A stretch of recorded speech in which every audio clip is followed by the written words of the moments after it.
Hong Kong அடுக்குமாடி குடியிருப்பு வளாகத்தில் தீப்பற்றியதில் உயிரிழந்தவர்களின் எண்ணிக்கை 44 ஆகஸ்ட் அதிகரித்துள்ளது. மேலும் 300 பேர் காணாமல் போயுள்ளனர். இந்த சம்பவத்தில் சந்தேகத்தின் பேரில் 3 பேர் கைது செய்யப்பட்டனர். நம் அண்டை நாடான சீனாவின் கட்டுப்பாட்டில் உள்ள தீவு நாடான ஹாங்காங்கின் தைப்போ மாகாணத்தில் வாங்புக்கோர்க் என்ற அடுக்குமாடி குடியிருப்பு வளாகம் உள்ளது. இங்கு தலா 35 மாடிகளுடன் வரிசையாக 8 கட்டடங்கள் உள்ளன. மொத்தம் உள்ள 2000 வீடுகளில் 4800 பேர் வசித்து வருகின்றனர். இந்த குடியிருப்பு வளாகத்தில் புதுப்பிக்கும் பணிகளுக்காக மூங்கில் சாரங்கள் மற்றும் வலைகள் கட்டப்பட்டிருந்தன. ஒரு கட்டடத்தில் இருந்த மூங்கில் சாரத்தில் நேற்று மதியம் திடீரென தீப்பற்றியது. காற்றின் வேகத்தால் அடுத்தடுத்த கட்டடங்களுக்கும் தீ மளமளவென பரவியது.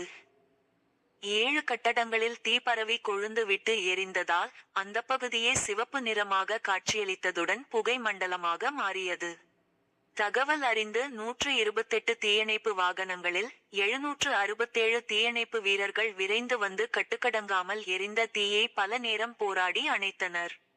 இந்த தீ விபத்தில் தீயணைப்பு படை வீரர் உட்பட 44 பேர் உயிரிழந்தனர்.